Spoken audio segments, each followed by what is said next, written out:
be done. I'm but telling you. Oh, hey. We are live. Hopefully you guys didn't catch the last 30 seconds of our conversation because that was not meant for TV. Nope. That'll be, yeah, we'll edit that out in post, right? Yes. That's awesome. What's up, guys? How is everybody? Welcome. Yep. Halloween. Happy Halloween. Happy Monday to everybody. It is good to be hanging out with you guys on a Monday morning. Will and I will just talk for a few moments, give you guys a chance to get here. I see that some people are on the way in already. So as you guys are coming in, as usual, tell us what you guys are doing this Monday morning, this Halloween morning, and let us know where you're watching from. What is up? Crystal's in the house. Let us know what you guys are doing this Monday morning, what the weather looks like in your area, and we will get started on some content here in just a couple minutes. We've got a couple different announcements that we're going to share with you. The first one that you guys already know about is that we have a workshop going on in Sacramento here in a couple of weeks. Can you believe how close that is already? I know. It's nuts. A couple, like 14 days or 12 days, something like that. It is crazy. It is crazy. Cheyenne, good to see you, my friend. Good to see you. Lori, hello from Ohio. Katie, Crystal's packing up. Yep. Oh, nice. Podcast shirts from the Riley Black Project. Oh, got to get me one. Yep. What's up, Katie? Christy Borman, good to see you, my friend. Oh, working on the Christmas Village. I appreciate that. Got Reno, Nevada, sorry, whichever one that is. MJ's here. What's up, MJ? MJ's in the house. Good to see you. Daryl, good to see you, my friend. It's good. You're in Minnesota. Daryl, I didn't realize that. Tell me, what part of Minnesota are you from? My wife is from the Minneapolis, Twin Cities area. What part of Minnesota are you from? What's up, Massachusetts? Man, they're coming in quick. You catch some of those here. I'm going to get a drink. Yeah, I still we're trying to get a new sponsor. Users. Oh, and you've got one behind you. Yeah, I see the logo behind you on the wall. Yep, I'm a company man apparently. They don't give me anything, but I'm a company. Well, you and me both, right? Those are previous employers, right? Yep. Natasha from P Ridge, how are you? Thanks for joining us. We got a couple people from Alaska, so it's nice and cold up there. Nice. What are we at? Here in Sacramento, it's a high of 70 today, which is beautiful. Ooh. Let me see what Oklahoma looks like today. Let's see. It is looking like right now it's 60 right now, but it feels like 67, high of 73. Oh, yeah. So pretty similar. It's looking good. Oh, somebody's asking, any plans for South Texas, San Antonio? I would love to get to San Antonio. Trust me. As long as the Spurs are at home so I can catch a game too. But we're working on San Antonio for sure. We are actually actively working on San Antonio. We're actively working on Houston. So we're no promises yet, but those are probably going to happen. Probably. What's up, Matt in Memphis? MJ says Jersey Shore, good place for a conference. Right. Yeah, I hear that. I hear the East Coast. We hear you. Yep, we hear you. The East Coast is not the easiest when it comes to timing with weather. Right. So we're working on it. Trust me, we want to get out there. Hey, what is up, Judy? Good to see you. Rainy in Ohio. Somebody asked, we're going to post this later. I'll say this for all of ours. 100% of our lives are available on demand 24/7. So everything, if we're live, it's going to be posted and permanent. So you'll be able to watch it anytime. So absolutely. Hey, Stacy from Kansas, 70 over there. I got your message. You knew I was on the live. As soon as I'm done with the live, we'll connect and I'll help you fix that issue you're having. So look for that call. Nice. Go Spurs. Very nice. Yep. 5-2. Nobody thought we'd be 5-2. So I'm surprised. So it's a good thing. Well, most of you guys know I'm a college football guy, so my Wolverines are 8-0 now, so that's not a bad start at all. They number 3 or number 4 in the AP? 4. Because I think the bowl, the championship rankings come out tomorrow, right? Tomorrow, yeah. They'll still be number 4. They're not going to jump Georgia. They're not going to jump Ohio State. Who's the? Tennessee. Definitely not jumping Tennessee. So they're going to stay 4. Hey, Yep. you just need to be in the top four. Yep, just need to be in the top 4 Just need to be in the top 4. and show up better than last year because Georgia just smoked us. But you know what? They're a great team, so that's the thing. Yeah, the SEC smokes a lot of people. Yeah, I'm telling you, I'm telling you. Kathy, as soon as UPS gets here with my tape from Will, tell me how to apply it. Yeah, Right. Real simple.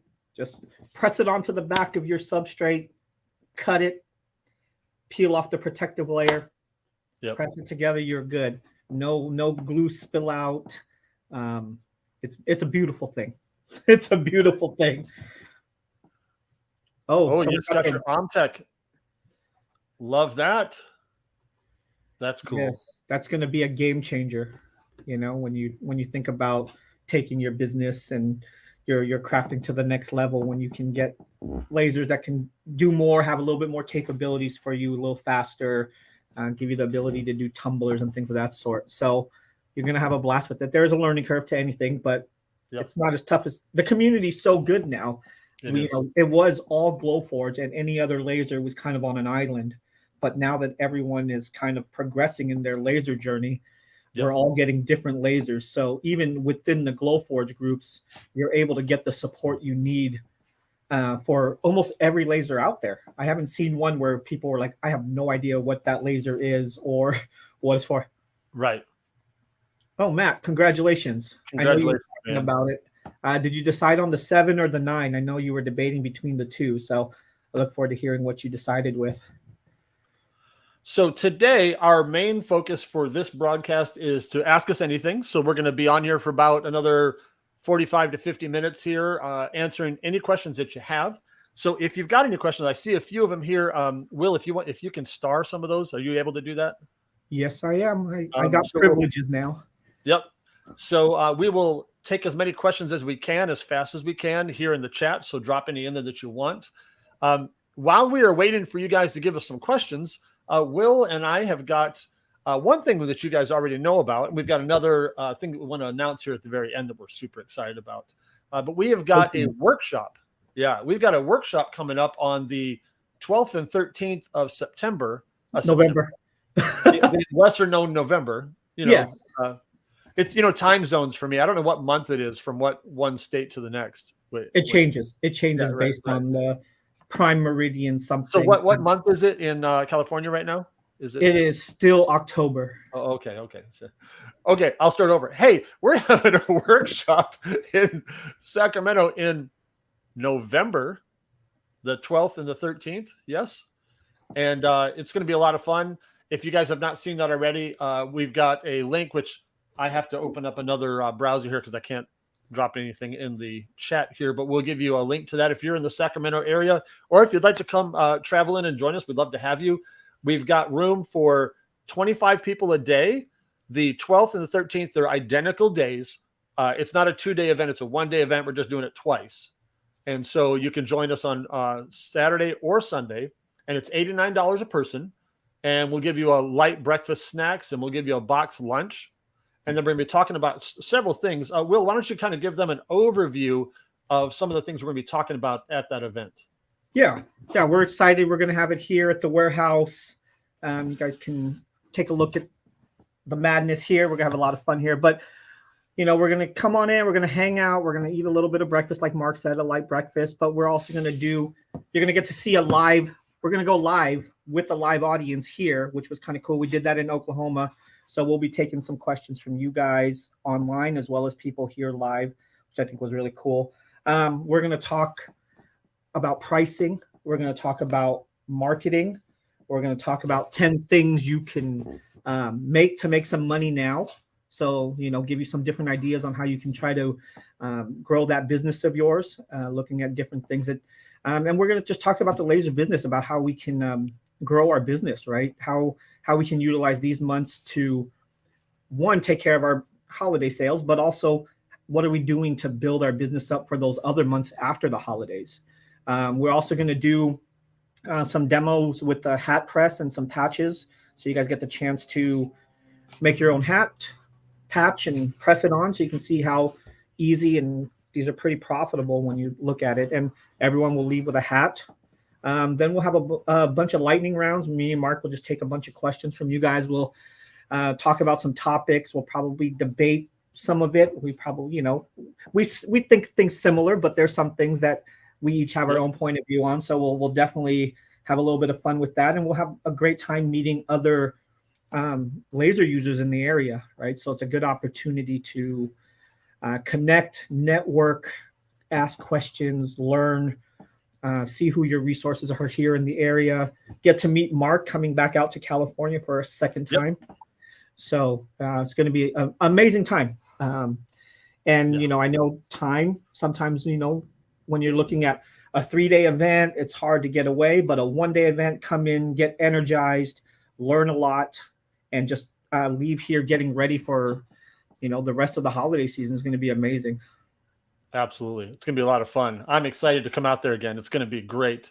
And by the way, also for some of you guys, if anybody was at some of our previous ones at Will's Warehouse or in Tulsa, we have taken everything we've learned over the last several years, and we're just going to take it up another level. So these are going to be really great. We're going to send you home with a lot of resources. We're going to have some really organized sections in the day. So you're really going to like it a lot. It's going to be really dialed in. We're going to put on the best that we can for you. Tabitha, It's going to be good to see you there. That's going to be awesome. Yeah, Tabitha's going to be coming over to help out with some of the hats. She's the pro. She is. We're blessed to have her knowledge here to share. So we're excited about that. And we like Mark said, we're taking everything that we've learned, right? And we did kind of a hangout type thing here in Sacramento. We kind of did more of a hangout in Oklahoma, but we want to take that, just the feedback we've gotten from people who have come, and what we've talked about is our time is valuable, right? And your time is valuable. So we want to make it where you come here and you get the chance to hang out, but you're going to leave with a ton of knowledge. You're going to leave with a ton of enthusiasm. You're going to come out of here feeling better about the steps you're taking to get to the next level in your business. So it's a nice little kick in the butt in a way, right? A day to just really refresh and get yourself re-energized, really, because it gets tough. But when you get around other people, you'll see we're all in this together, and we can learn so much from each other. I mean, I walked out of Oklahoma probably learning more from everybody else than what I gave. So it's amazing. It's amazing what you learn from people. Absolutely. So there's the dates there. Again, 12th, 13th, same exact event. So you get to pick one or the other. No need to go to both. But it's a Saturday and a Sunday. I dropped the link in the chat a few minutes ago. So scroll back and find my post there, and you'll see a link. But we'd love to have you guys. It's going to be really great. The hat press is going to be cool. So let's grab a couple of these questions. You guys keep them coming, but we've got a few questions. Tell you what, I'll put the first one on the screen and let you tackle this one. I'll take the next one. So here's one from Jacqueline, Colorado here. Any tips or tricks on marketing and finding your niche or niche? I still haven't figured out which way the right way to say it is. It just depends on if I'm feeling fancy or not. That's niche true. On a regular day, niche if I have some tea in hand, pinky out, I'm good to go. Right. It's a niche. So for me, just the tips and tricks of marketing, I don't know if there's really anything that's a secret to me, right? It's getting exposure. When you think marketing, you think of making yourself easy to find, right? You need to make yourself easier to find than your competitors. So it's posting regularly, it's sharing your work out there, it's not being afraid to talk about what we do. We get very nervous, or we get shy, and we're like, well, I don't want to seem spammy. But be proud of your work, share your work, and you'll see the more people you come in contact with and share what you do, the better results you'll get. It's a numbers game in anything, in any business. It's all how but you have to present good work. That's a thing too, right? Great pictures, good descriptions. You put that out there and you have great stuff. The more people who see it, the more people will sell. What do you got on that, Mark? What are some of your tips? one thing that one guy taught me years ago was he talked to me about it takes a certain amount of money and effort to push the rock up the hill. He said, but then you can't stop because then it just rolls right back down again. And so he reminded me that whatever I commit to spending, whether it be effort or money or both, I need to kind of commit to spending that every week or every month or whatever, because otherwise it goes right back down again. We can use Facebook as a good example of any kind of marketing. Whenever you post on Facebook, only a certain number of people actually ever see it to begin with. And so you've got to post often to make sure that everybody sees it. And you can't assume that you posted once, everybody saw it, so you don't need to do it again. That's just simply not true. So like what Will said a minute ago is make yourself easy to find by just being out there, right? And then be out there all the time. Keep pushing that rock up the hill. And that's true about posting. That's true about paying for ads. That's true about all kinds of marketing. But just make sure that you're out there all the time to be found. Does that resonate with you? Do you agree with that, Will? Oh yeah, definitely. I mean, you know, we do these talks, or I'll post about certain blanks, and it's amazing because I have a pretty active group, right? And I have a good amount of members, and I'll post, and people will still ask, where do you get those? Or where did you buy those? Or this, that. So everyone doesn't see it all the time, right? We're not exposed to every single person every time we post. So share those things, right? Right. Make it interesting, make it fun. Here's another thing, if you post, you want to have engagement, right? Because it helps boost your posts so people will see it. But if you're posting for engagement, make sure you set time aside to engage. I notice a lot of people will post and people say, hey, I love it, and they're nowhere to be found. Same thing when we ask for help in the groups, right? We ask a question and people answer, and the original poster might never comment on anything, and nobody knows if they fixed a problem or anything. So if you're asking your customers to take time out of their day to engage with your post, take time out of your day to engage with your customers.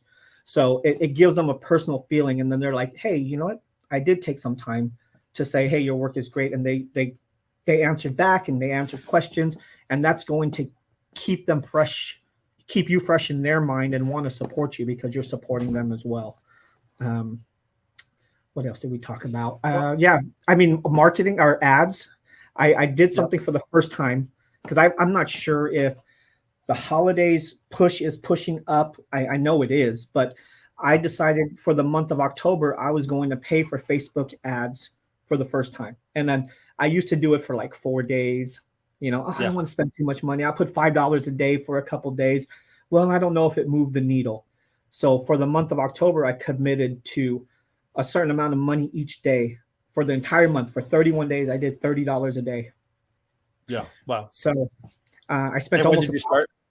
When did you start that? October 1st. October 1st. Okay. Yep. So for the entire month, and I spent, close to $9,000 or $900 in ads, thinking, let's see if this moves the needle. And October has definitely been my biggest month ever, by far. Wow, that's great. My sales have increased by 50% over last year, over my average month. And I don't know if that's a correlation with the ads, but I did have my best month of first-time buyers as well. Yeah. And a lot of them are not in the groups because I'll get messages from buyers. And then the first thing I usually do is I try to go into the groups and see if I needed, if I've talked to them already, I can chat through there. It's a little easier than email. And a lot of them are not even in my group. So they must be coming from somewhere. So, hey, I wanted to talk about some other questions, but I want to stop there for just a second. I want you to talk more about that. You just said that a lot of them are coming from people that are not in your groups. So let me say this and get your feedback. We absolutely think that groups are great, obviously. And they're a good marketing tool in themselves, obviously. But you and I have talked about this for several months, just privately, about how we don't want to get out of groups, we want to keep using them, but we want to get beyond groups, right? Because the world is gigantic out there, and a vast majority of your potential customers are not in any of the groups. Yeah. So I think that's what you're starting to scratch the surface of, right? Yeah. I definitely feel that's something that all of us should be looking at, right? Even though we say, hey, this group has 30,000, this has 30, they're really all the same people. They like, are. for the most part within all the groups. You get a few stragglers who've never heard of certain groups, but we are a small percentage of the number of laser owners out there. We are a small percentage of your customers, right? If you're selling finished products, if you're only selling to your group or your friends and family, you're really limiting how much you can reach out there. And you can use the tools of social media. You can use the tools of knocking on doors, in a way where you're going to businesses and you're talking to them. But putting yourself out there and reaching more people is always going to be a good thing. There's almost no downfall of trying to get yourself in front of more people. I love it. That's really good. Dang, we can talk about that a lot. In fact, we'll be talking a lot about this at our workshop. So if you can make it, we'd love to have you at that because we'll talk more about this. Let's grab some other ones here. Let me see. So, Tabitha asked, what drew you to lasers in the first place? I'll let you start. I'll finish mine. Well, for me, it was, Glowforge is an amazing marketing company, and I kept seeing the ads, and I thought I could use it to cut chocolate for my chocolate sculptures and for my cakes. So I thought it would be a good complement, and I could put it in the middle of my kitchen. There's no venting needed. Everything comes out perfectly. It was great. Not so much the case. I have cut chocolate in it. I have engraved food. I have one dedicated to food that I do marshmallows and s'mores kits and stuff like that for friends and family. Technically, and I've never thought about this. If all you did was engrave chocolate, that's all you did, do you need to vent it anywhere? No, it smells wonderful. I bet, because there's nothing that you need to vent for safety. So if you were only doing food, could you just, I know you would never want to run in your kitchen because it's too loud, but it'd be safe, right? Yeah. I mean, also someone who was in food safety, I see a lot in the groups where they say, hey, if you never use any other material, it's 100% food safe. It would never fly in a restaurant. A health inspector would. Oh, no, it wouldn't. But as far as just in your house. As far as, you could, I've run it without venting. With chocolate, I've cut some seaweed sheets. I've cut, hardened gum paste and stuff like that. But it just smells great. It smells like a campfire. Yeah, especially when you do marshmallows. So you saw an ad. Is that how you got your Glowforge? I saw an ad and was intrigued by it and said, you know what, I just have it as a hobby. Yeah. And then everything transitioned once COVID hit, and boom, that was it. But really, that was it from the beginning. Just the ads were like amazing to me. I thought they were really cool. Same thing for me. I saw an ad for, I believe it was on Facebook. I saw an ad for this Kickstarter back in 2015, and ended up my mom bought it for me. She bought it for me in October 2015, and because we were going to get it in December of 2015, and that didn't happen. It showed up in December of 2017. But that's how I got started with a laser, was a Glowforge. And then now a few years later, you and I both have Mira 9s as well as Glowforges, right? How many Glowforges do you currently have? 5. Yep. 5. I have 3 here at my shop. I have 6. So I have 3 here at my shop, 1 at home, 1 that I have at my church youth group. So the church youth ministry that I run, we use a Glowforge there. And then 1 is at my wife's school. Every youth ministry should have a laser, right? Yeah, I used to teach them some cooking. We did some woodworking, and they liked it. But something about the technology of a laser and using a computer, it really intrigues the next generation more. So cool. They really don't want to do any woodworking. They just want to cut things with a laser and burn things. Sure. Do you still? I mean, I know you and I I've cut thousands of things, over the last few years.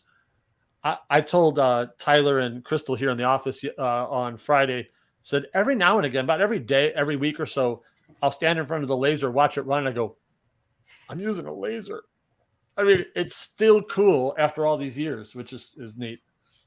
Oh, yeah. Yeah. I still, as much as we use it, still watching it work on how intricate you can get something. Oh, it's cool. Yeah.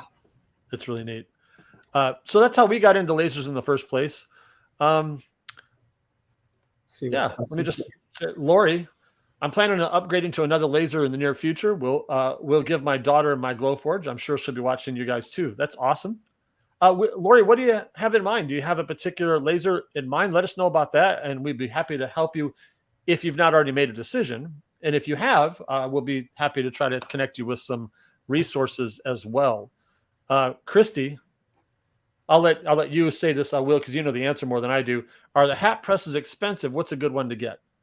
So it ranges. There's such a big range in what you can get, what you can use. You know, you can get something as simple as like a Cricut press, which is like $40, and you can go up to the Hotronics, 360. That's like $1,800. So Okay. there's a big range of them. Mostly based on, I guess, a lot of how much volume you plan to do with it. Just like, you can find a laser. Technically, you can probably find one for $500 if you're doing something smaller, but then you can find something $30,000. It all depends on how much volume you want to do. I don't think you need to spend a ton of money in the beginning. I would start with one that's about $150. Get the hang, see how it goes. If business starts to grow with it, then work your way through and decide if that makes sense for your business, because you don't want to go and spend for the most expensive one if you're going to do 3 or 4 hats here and there. So Right. The Vivor for I think $150 on Amazon is a good choice. I've seen a lot of people make a lot of hats with them that seem to work well. So yeah, there's so many things. I mean, when I started like this, I don't even know where this one here I did with an iron. I had a bowl. I put it over the bowl and I had a little thin towel over it, and I took my iron and I pressed it on and I held it in place with rubber bands, and it's held for a while. So Well, hey, who could I order hats from if I needed any? yeah, hey, I recognize those. Yeah, the website's up this way right here. We have hats, kids and adult hats and patches. CrazyLaserDad.com. You can order these and these. Yep. And now we just need to make have Mark put his logo on one, or one of his quotes like he has on his tumblers. Absolutely. So that's great. So yeah, short version for that answer is it's not expensive. You can jump into a hat press. I think I got one that is right up your alley, because I know you talked about this in Oklahoma too. Yes. I'm debating on whether to have a store through Square or Etsy. Do you have any insight? Yes, I do. If at all possible, I would have both. And I'll talk about why. But if you're going to pick just one and one only, I would probably say Etsy if it's the only one you're doing, because it's going to be very difficult for you to have the wide-ranging customer base that Etsy has. If you do your own, whether it's Square or WordPress or I almost said Spotify, Shopify. But you can use all these different platforms to make your own store, and they're all great. There's several of them that are really good, but you've got to drive 100% of your traffic. There is no traffic that's going to come to you that you didn't drive one way or another by posting in different groups, by an email list, by SEO, all that kind of stuff, which you should do all those, by the way. But Etsy can drive traffic for you without you doing any of that if you want. So it's tough to beat Etsy. I've had an Etsy account for several years now, and my website now does about 3 times what Etsy does, but that's after several years and lots of work to get there. Without that, I wouldn't have a lot of traffic. So I would choose Etsy first, and then add your website as you get more customers. But that's my input there. What are your thoughts, Will? Do you agree on that? 100%. There's just so much traffic that goes through Etsy. Yeah. That you're doing yourself a disservice by not being on there. Well, in fact, I can't share it on the screen here, but I will. I'm just going to look at mine just for kicks. So my traffic this year, 2022. Now I realize we do different things, right? So there's a lot of reasons why you may have different stats and different experiences. But for me, I have a total number of views this year of 282,000 views. So, well over 250,000 views. And that would be very difficult to start out of the gate with Square or Shopify or something like that and get that many views without having to work on it. So that number of views, I don't want to give up. If I closed my Etsy, I would essentially lose most of, or not all, if not all those views. So that's something that I really don't want to do. I don't want to lose. Yeah, So it's just a hopefully great funnel. It's a great funnel to Yep. get, more customers, and then eventually, as you build your client base, you can slowly shift them but not through Etsy. Do not try to use Etsy as a way to start sending people messages to send them to your website. Just Right. maybe subtle things. Send. I heard a great tip in Oklahoma. Something that I heard from one of the attendees was, when they get an Etsy order, they include their business card with all their orders that they send out, has a Yep. QR code for their website and all their information. They don't have their Etsy information on that card. Yeah. It now directs them to their website. Yep.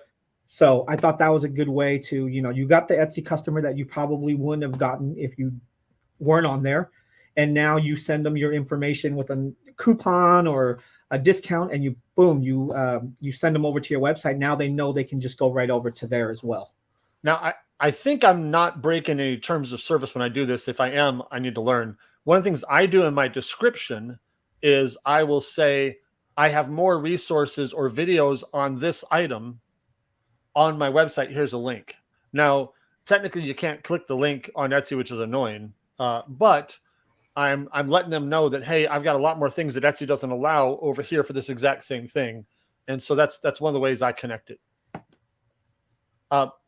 Casey, the Oklahoma Hangout really lit a fire for you. I'm so glad. That is fantastic. That is exactly what we wanted.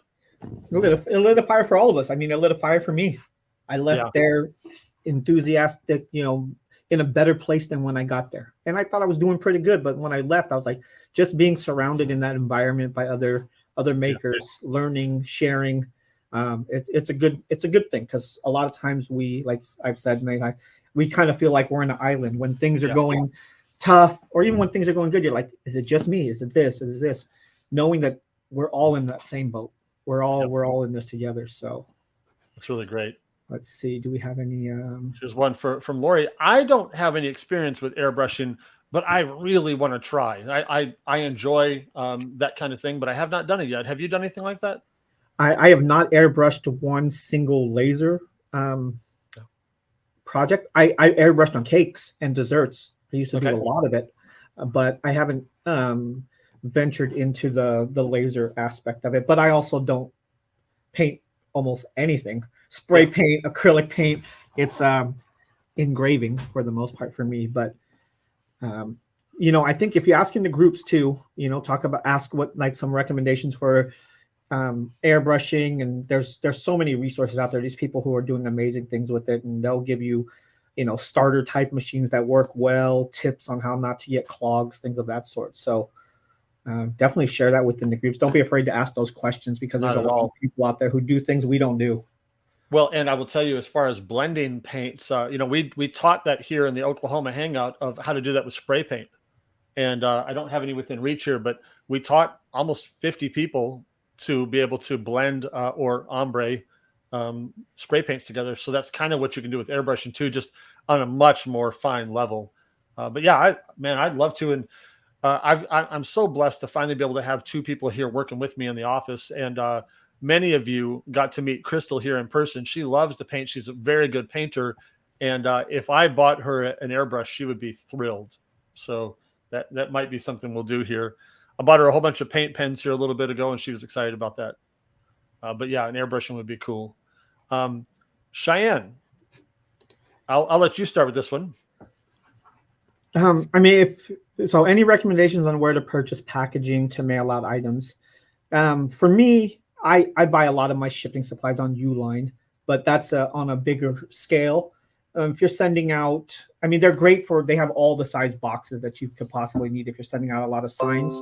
But Amazon, to get bubble mailers, I buy a lot of my bubble mailers on Amazon when I'm sending out single ornaments or smaller items.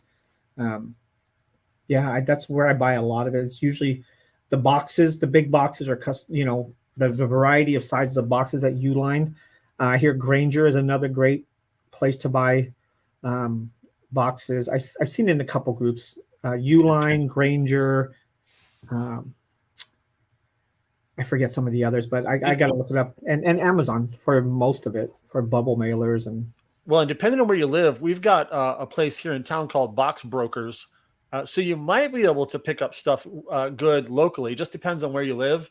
And honestly, a lot of times online is cheaper, but occasionally if you need just a custom size box or something, just go in and grab some quickly. Don't forget your local places too. I wanted to just grab a couple of questions here real quick that I saw in the chat as well. For one, Judy, she had you guys, it was such a pleasure to meet you guys. You and your husband are just a treasure to us. But she said it was really great. So definitely come to one of the workshops if you can. And I also see this one. Someone commented earlier about you can't click the link from Etsy because they want you to stay on their marketplace. Absolutely true. 100%. That's why it doesn't serve customers well, but that is what they do. For me as a file seller, especially, I know that lots of support and resources are valued. And so Etsy makes it a little difficult for me to get those resources to people. So that's frustrating, but I do understand that that's how that works. Yeah. You want to grab another comment? Let me scroll up here and see. Let's see. Here we go. I'll ask the question. Go for it. I would like to start selling more. I'm just scared of royally failing. Any mantras I can say to myself to get over my fear? Man, I want to go, you can do it. Yes, you can. I don't want to be flippant with this one because I know that fear is real. I don't want to act like it's not. I know that it is, but I just think that the key ultimately is just to push past it.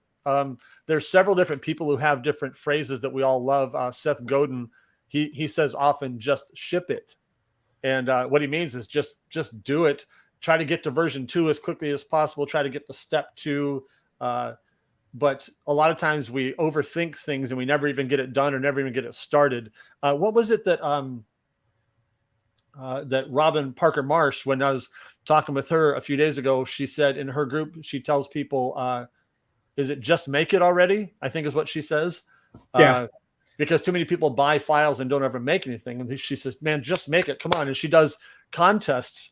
I think they're called Just Make It Already. And they do contests to see who can make a file that they hadn't made before. And I think that's brilliant. I think that's kind of related to this in that sometimes the key to selling more is selling more. I know it sounds silly, but the key to, like, I heard, I come from the church world and I learned a lot of things that translate really well from one thing to another. And I heard a pastor one time say, and you'll have to get the context here, so stay with me, but he said, how do I become more generous? And the answer was, write a check.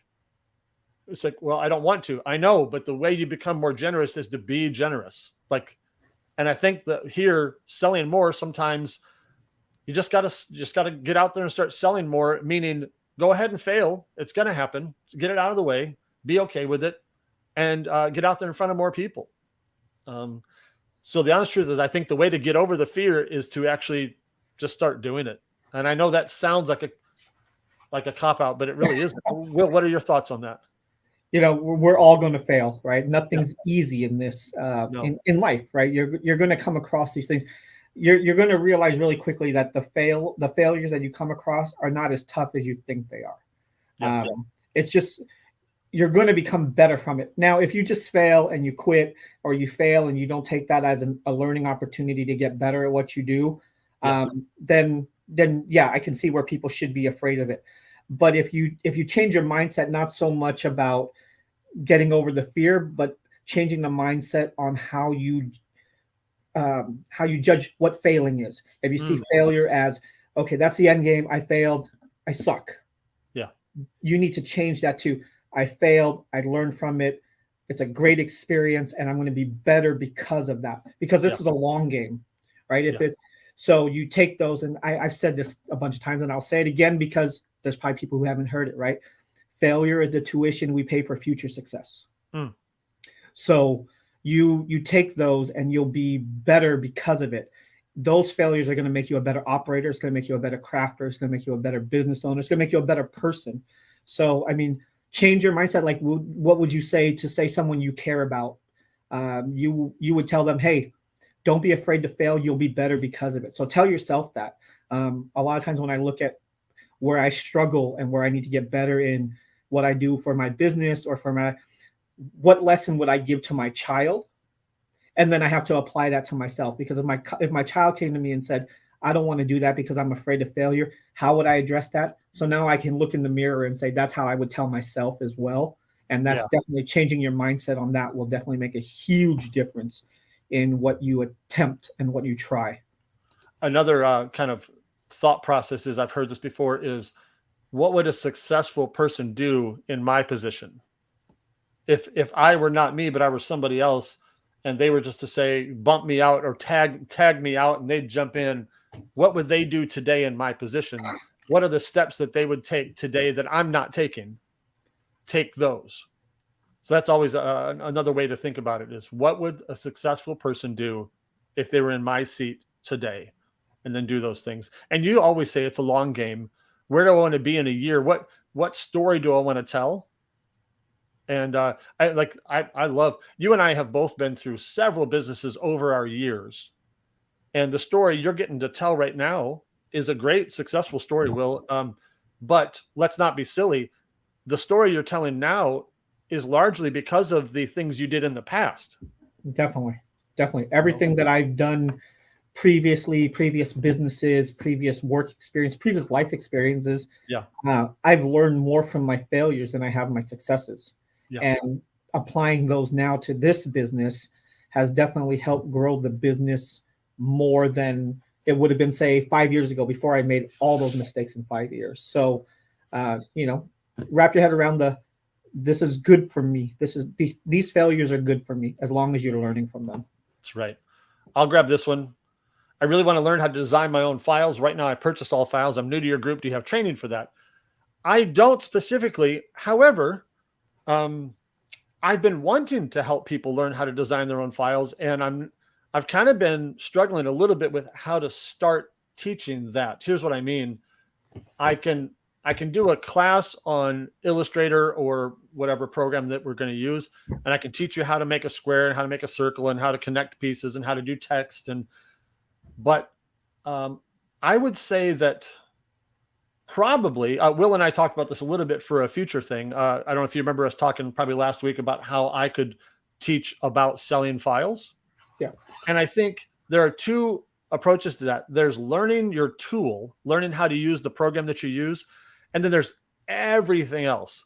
There's how to post on your website, how to take good photos, how to market, how to what file formats to make. So there's kind of two angles, and I think probably the way that I can help you the most would be to teach you everything else and let you just take classes on YouTube or all the different places you can take them to learn your software.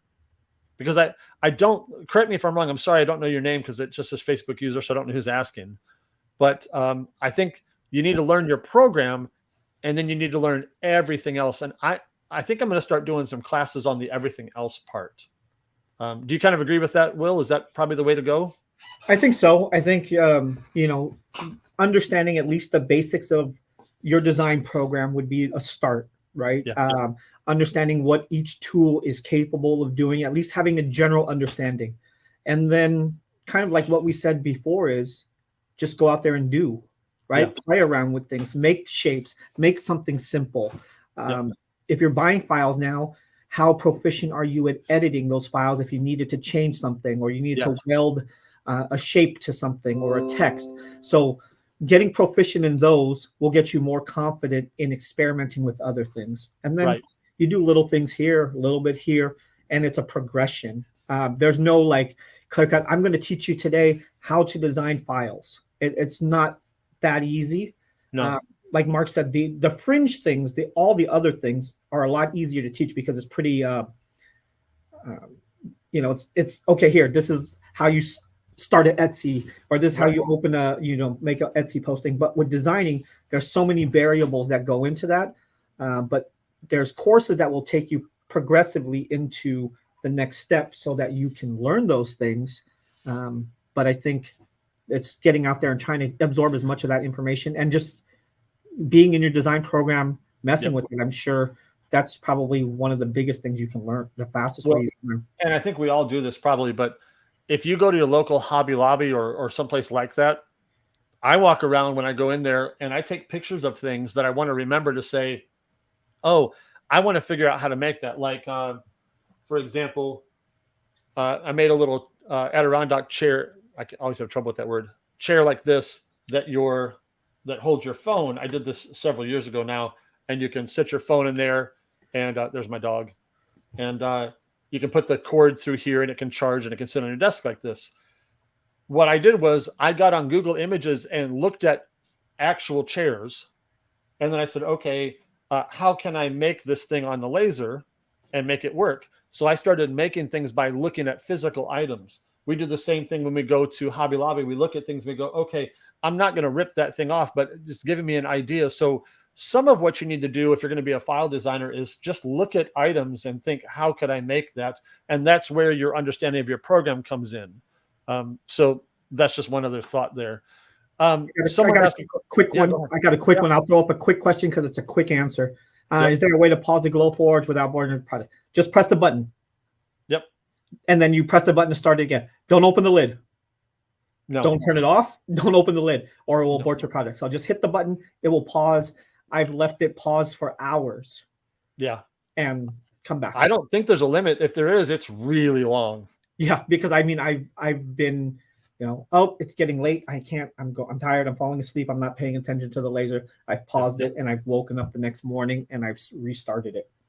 By the way, I found out. I think every other Mira owner knows this. I didn't. Did you know you can pause it and open the lid? Did you know that? Nope. Because most of the projects are so fast, I've never had to pause it. Yeah. So Tyler did this the other day, and I said, "Oh my gosh, I didn't know this. You can hit the pause button, open the lid, move stuff around, and close the lid, and hit unpause." Now, of course, you got to be careful what you're moving around, but you can do that. So, oh, nice. Yeah. So easy. Hit the button. If you do say you're going to be gone for a long time, or if it's night, you're in an environment that has a lot of humidity or anything, and if you have a blast gate on your hose, if you're going to leave it, I would close it just so that nothing's getting into your machine and you don't get all that condensation. That's one thing that could happen because while it's running, it's kind of blowing everything out. But once you pause it, you risk any moisture getting into the machine. So quick one there. That's great. Let me grab another one here. I see one that we already answered a little bit is the best way to get your name out there. Whoever asked that, you said you just finished. I'll put it up here real quick. I just finished my website and have an Etsy set up and no one knows about me. Should I run ads? I'm going to tell you when you get a chance, back this video up because we talked about that extensively here a few minutes ago. And then hit us back if you would like to know more about that because we'd really love to help you with that. So watch that first. And then just for sake of time, since we only got about 12 more minutes, ask us in the chat again afterwards if you still have more questions. We'd love to help you with that one. Lori, you said you're still checking things out, looking at the Mira. I don't know which one you're looking at because there's 5, 7, and 9, right? Yeah, and big and a lot bigger. So, but sorry, right. The Novas and the other Supernovas. Supernovas, yeah. I assume that she's looking at the Mira, just the 5, 7, or 9, because I guess it technically is different names for the other ones. But yeah, all of those we both have Miras and we love them. Their support is second to none. Support is amazing. Yep. Couldn't say enough nice things about the company. No. I've been happy with the machine. I've been very happy with the service. I've been very happy with the community behind the machine as well. So there's a lot of resources out there, a lot of people who have them who are willing to help. So absolutely. Yeah. And Lori, if you decide you want to get one of those, both of us would be honored if you'd use one of our referral codes. That would help us out a lot. You don't have to, of course. We're here to help regardless, but message either one of us. We'll hook you up with that. And that would really bless us a lot. So we appreciate that. So let's throw this one on here. Jan says, I have a Boss laser since December 2015. I'm wanting to change. I'm leaning toward Thunder 35 or Mira 9 recommendations. You talked about this a little bit the other day. We talked so much, I don't remember where it was. But you talked about pretty, something attractive. Share that with everybody for a minute. Well, I looked at both machines, the Thunder and the Mira. I think they're both very good machines. They both run really well. Yeah. Both have very good service. I have not seen anything negative about Thunder's service, and I have firsthand experience with Mira with their service. So when it came down to almost everything being equal for me, I looked at the Thunder, I looked at the Mira, and I liked how the Mira looked as well. It was sleek. Everything was kind of built into it. For me, it made sense, and I put on my shallow hat and I went with the prettier one in my eyes. Right. So, but I don't think you can go wrong with either. No, not at all. So I have to tell you, I have two windows right in front of me. I have two windows right in front of me, and one of my best friends, he decided to try to come in the door over there. Didn't know I was live. It's now he's decided to walk in front of the windows. just pace back and forth. Yeah, he's doing the whole walk. He's doing the typical dad thing, walking down the stairs. Yeah, because he's going to the basement. Oh, it's Arthur. You met Arthur. Yeah, I know Arthur. yeah, he's out there. All right, cool. So, yeah, Jan, we recommend either one. They're both great companies. They're both solid products. We can only technically speak for the Miras because that's the ones we have, but we've heard absolutely nothing poor about Thunder at all, and I think they're great machines. So the only thing I would say is if you're looking for the larger of the two active user groups in the Facebook groups, I would say that Mira is probably a little ahead on that, or Eon, but that's the only thing. So they both use Lightburn, right? Yep, both of you. I think that was a big thing for me too, was all the people that I have regular communication with and I trust and I've built a rapport with all had Miras. So I knew that I could reach out to the people that I'm closest with and get support and throw ideas off of with them as well. So, yep. Judy, I'll throw this on here real quick. You have a GoDaddy website. Would Square be a better choice in your opinion?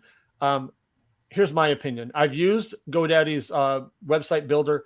I'm not a fan of it, but there's the part that's facing the customer, the part that the customer sees, not the back end part. I would say that Square and GoDaddy are roughly equal, probably on the customer front end. I think Square probably looks a little cleaner, looks a little more modern in my experience, but the back end, the ease of use for you, I think Square is a whole lot easier and quicker for you to start and get done. And they have all their support. Like they've got the the card reader that you can put into your phone. I mean, almost everybody's got that nowadays. But if you ever need a point of sale system, Square's got that too. I think that probably Square is a more well-rounded. Can I say Square is well-rounded? Yeah. Square is well-rounded. You're confusing people now. Mixing metaphors, right? Square is a more well-rounded platform, and I like it better. I pretty much am not a big fan of GoDaddy for anything except domain names. That's just me. I have lots of domain names there, but I don't really care for their website builder at all myself. So if I had to pick, I'd probably go Square just because I can grow with that a whole lot easier and I can stay in their ecosystem. So that's me. Do you have any thoughts on that? Nope. I only use GoDaddy for domains, and I'm just like you, where I have a lot of domains. Yeah. Just in case.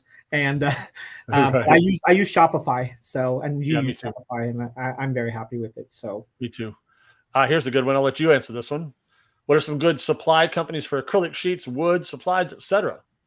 All right. So for me, acrylic, I get it from Cerulean Tides with Amanda Levitt. We can post a link in there later. Right here in just a minute too. For wood, I buy a lot of my wood from Casey Cruz at Smoky Hill Designs. Great product, great speed, great service for both of those companies. Alex Fuentes at Laser Wood Supplies is another one that I use. I like. And for me, I get a lot local too.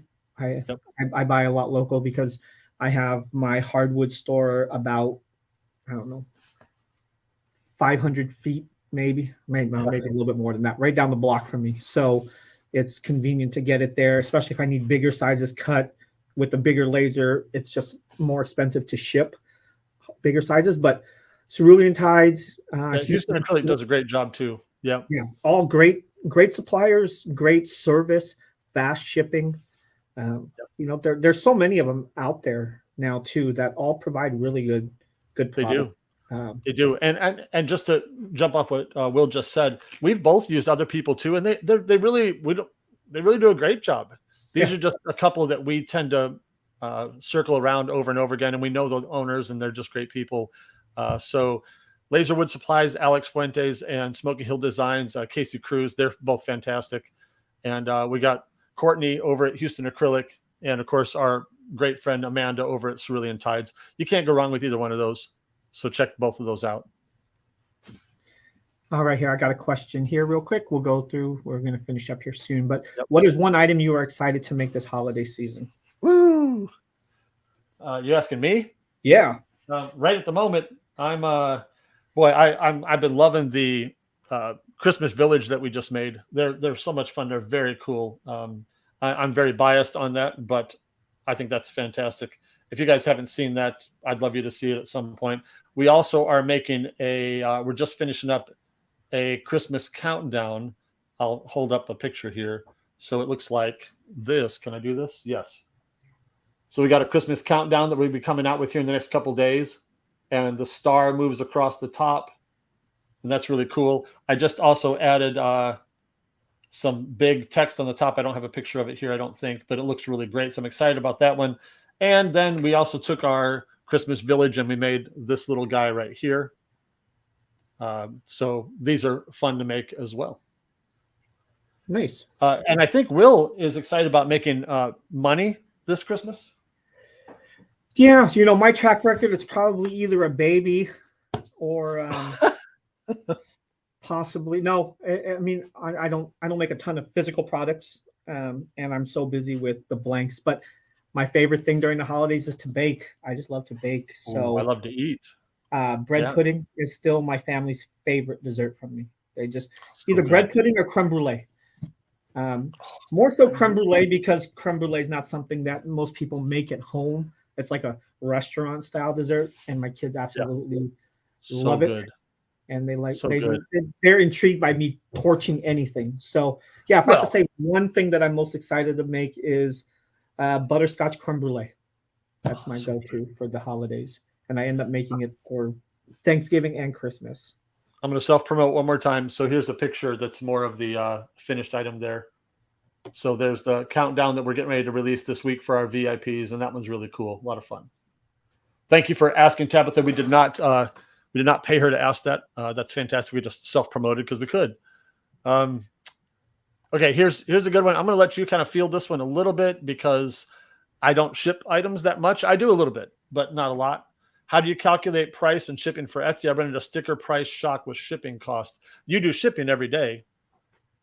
Yeah. What are your thoughts? I don't know how. So Etsy's a little different for me, right? I haven't seen exactly what Etsy. I hear that people have free shipping over a certain amount through Etsy. Like that was like some promotion. I don't know if that still goes or if that's a standard thing that you have to ship free after a certain amount. I have no clue. So if someone knows, if you can comment in there, but my shipping is really, I'm passing that on to the customer, whatever it might cost. I use Pirate Ship. It gives me the best rates that I've seen out there. So getting accurate measurements on what you're shipping, accurate weights, and trying to get it in the, smallest package possible that makes sense to protect your product. So let me make a more specific answer. I think you probably do this as well. When the question is, how do you calculate price and shipping for Etsy? What we have done is we literally just we weigh everything, take the box, we don't actually put the box together, just flat box, stack everything on there, and then get a weight. And then we just simulate shipping to a couple ends of the country, to Boston and to California. And then that's how we pick our, the shipping amount there if we do a flat rate. However, if like what Rachel's saying here, let Etsy calculate the shipping for you, you can do that as well. Because ultimately, I know that the end buyer gets a little sticker shock when it comes to shipping, but they also know that shipping does this throughout the year and throughout time. So you can just simply pass along that shipping to the person. So I'll read it to Rachel says, let Etsy calculate the shipping for you. It's pretty accurate as long as you have the weight and box dimensions accurate. That's what Will said a minute ago. That's what I was saying too. Then pay for it via pirate ship. 99% of the time, pirate ship and Etsy show the same rate or within a few cents. So I agree with that. I think Will probably does too. Yeah. So they calculate it for you. Just take accurate, like Rachel said, accurate, measurements and weights. So invest in a scale, invest in measuring tapes. Yeah, absolutely. I'll answer this one because I know it's directed to me. Do you have more pieces ready to sale for the Christmas Village? They're all posted. They're posted yesterday, the last few. I posted the town square and the town hall yesterday. So the entire set is available for VIPs right now, and they'll be available for everybody else near the end of November. So yes, absolutely. I saw a couple more that we can grab in the chat. I know we're right about the end of our time, but I saw, of course, I got to put this on here. I love creme brulee, all flavors. Absolutely. Creme brulee is amazing. Sorry if I'm a little distracted. I got a notification that I was getting a big shipment in, and they didn't tell me until this morning at 6 a.m. So great. I'll see when the truck comes. But yeah, I hear a big truck. I don't know if it's mine. I hope it's not because that looks too big. Well, if Will has to walk away, we know what that's about. There was a couple more I thought I could grab. I'm sorry, there's a lot of questions in the chat, so I got to back up. Oh, this is another website one. I'll just adjust this one too. What about Wix compared to Square? I've contemplated moving my website from Wix to Square to make in-person markets easier, but not sure it'd be worth it. Here's my opinion as someone who's built a lot of websites over the years. Wix has gotten better and better. It was not awesome several years ago. It's gotten better and better relatively recently. The reason I don't personally care for Wix is two parts. I find that it has a lot of opportunity for you to make a lot of different looks. You can move things all over the place, which feels great, but it tends to also make me never finish anything because I can move things all over the place. Sometimes having a little bit of limitations graphically actually help you get done faster. So I haven't always loved Wix from that standpoint. Square, like I mentioned earlier, Square comes with a whole ecosystem that'll help you make sales and get it done and ultimately get paid. So you can have a point of sale. You can have the swiper on your phone, swiper, no swiping. Yeah, okay, let's see what age group we got watching here. But you can have all the ecosystem for Square. And I think I'd prefer Square over Wix because you can get everything you'd ever need. Even when you go to a brick and mortar, you can still get the point of sale system, and you can do the point of sale when you come to shows as well. So I think rather than cobbling things together with Wix, I'd probably use Square instead. So that's my opinion there. Is there any last question we grab real fast? I think this is a good one too. This one will apply to a lot. So both of you make most of your income from bulk blanks or digital files, correct? Yes. Yes. Do either of you think it's possible to make a large, successful business hand making actual items, or should we be looking at the bigger picture? I'll let you go first, and then I'll jump in. I will say the answer is yes to either one. There are people making huge incomes with handmade items. There's no question whatsoever that is definitely a viable business. Absolutely. And in fact, the people who are making the best money on those are the people who've kind of been putting into practice all the things that we're going to be talking about at the workshop. We talked a little bit at the beginning of this broadcast. They're marketing well. They're taking great photos. They're doing all the details that get them out in front of everybody else. But yes, absolutely, you can make a great income doing handmade items. It also helps to find your niche, because when you find that, you can really dive deep on that as well. But if you also enjoy the blanks idea or the digital files, there's obviously a business there as well. So it really kind of depends on what pushes your buttons, what your personality lends itself to. More than anything, I will say that Will's business, we talk openly about this. If somebody wants to sell blanks, God bless them. I hope you do well. It does take some finances to get started and to get moving in that, right? Speak to that a little bit, if you would. Yeah. So I'll answer the first thing. Yes, you can make money selling handmade items. If I took away my blanks business and I just 100% focused on cutting boards that I do for realtors, I'd make a nice living, a decent living off of it, which my wife is taking over now. So it is doable. You just have to be good at what you do, and you have to be in front of as many people as possible, like Mark said. So for the blanks, nobody should sell blanks. Everybody, you guys should just all stop. And nobody, no. Yes, it is a viable business. There is a lot more involved than people think, though. There is a huge space commitment, time commitment, financial commitment to it. It's not as simple as I buy in bulk at a cheaper price. It comes here, I sell it, I make money.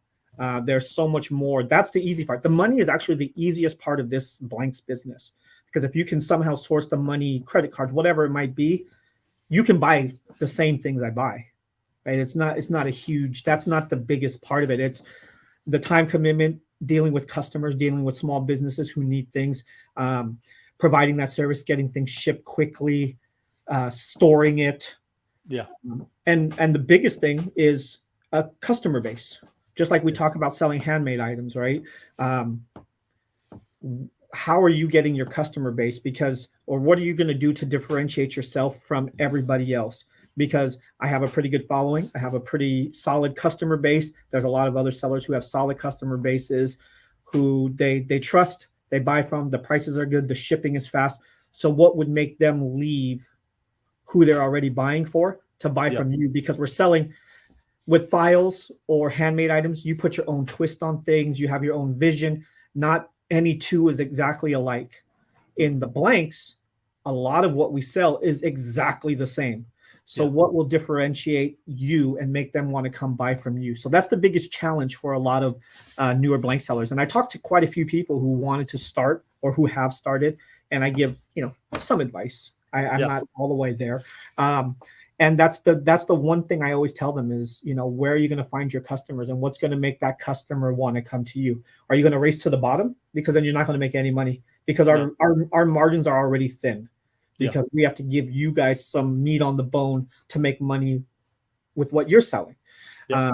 So what can you do? Is it because you are reaching more people by teaching them? Are you sharing more? Are you super active in the groups? My journey changed. It was a lot different than other blank sellers, right? It was all the blank sellers that you see, most of them they're blank sellers, then they become part of the groups or they start answering questions within the groups. I was a part of the group for years, answering questions, helping, developing relationships, and then I became a seller. Yeah. So I already knew a lot of people. I had a lot of connections, and that's kind of how I think it's grown like it has. So be active, help, if that's the route you want to go. But there's business there. There's enough. There's more customers than I could ever handle. Well, I'm going to point out something too. Your wife is taking over your sales of the cutting boards, right? Yes. Well, let me make an obvious point then. Clearly, it's a viable business because you're going to continue even though you're selling blanks. Yes. So to answer the person's question again, both of them are 100% viable, and there are people who are making really strong incomes selling the physical items, for sure. Yes. So I hope that helps. There's a lot to both of them, and to be at the top, or actually, let me back up. You don't need to be at the top. You just need to do well for yourself. But to do well for yourself, you do have to, no matter which one you're in, the blanks, the digital files, or the physical items, you do need to separate yourself from the pack in one way or another. I think, guys, we got to kind of cut it off there. We've gone a little bit over. Great questions. We'd love to pick up more of this. Dang it. Can we do a 30-second tease and then get offline here? Can we do that? I guess we can. I think we have to, right? I think we have to. You want to go ahead and tell them what we've been cooking? All right. So you guys know we do these workshops. We did a conference here in Sacramento, and we've been messages every day. When's the next one? Where's the next one? How can we get to one? So we have dates and a location. That's all we have at the moment. We'll have more details here for you. But Dallas, we are coming to you. That's where I went for a football game. And while I was there, we scouted, me and my daughter, and she said, this is the place we have to have a conference, Dad. So talked to the hotel, got all the details, and we will be in Dallas February. Let me double Make check. sure you get the right date, right? Yes, because I'm like, wait, 2023. Whoa.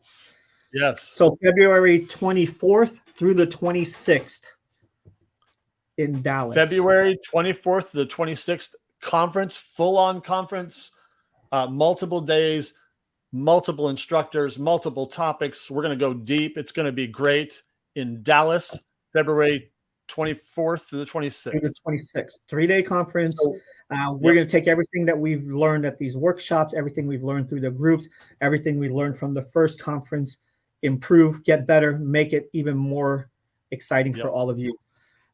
So great. we looked at different locations, and we're still looking at other places, but Dallas is central. It's easy to get into. The location is 3 miles from the airport with a shuttle, so you don't even have to get a rental car. Everything is right there for you. Restaurants, all that. We'll have all the details. I'm not going to give you all the details yet, but February 24th to the 26th, mark it on your calendars. Dallas, we're coming. We're going to bring an all-star group of presenters with us, and it's going to be amazing. We're going to have a blast. We're going to learn a lot, and I think we should be having tickets here in the next. I won't say Black Friday. Yeah, we won't say Black Friday, but I don't know why we thought of that day. But it's going to be a great opportunity, and you want to find something. If you're a hard person to shop for, you just drop those little hints to the other people. Hey, this is what I want for Christmas. So it's going to be so good. It's going to be awesome. It's going to be amazing. And it was if you're in Sacramento area, or if you want to come join us from anywhere else, you can come to our workshop on the 12th and 13th of November, right? Yep. And then keep in mind that Dallas is coming up in February. Guys, we love you. We got a little bit over time. Thank you so much. Will, it's been good to hang out with you, my friend. Definitely. Go unload a huge truck. Yep. And by the way, those of you guys who watch my lives also, we've got the amazing Nick Longenecker tomorrow with me. So that's going to be a lot of fun. So if you're in my group, or if in any of the groups, you should see the event there as well. We got that tomorrow. So I'd love to have you join us. Say goodbye, Will. Goodbye, Will. Talk to you guys later. We'll see you in a little bit in the groups.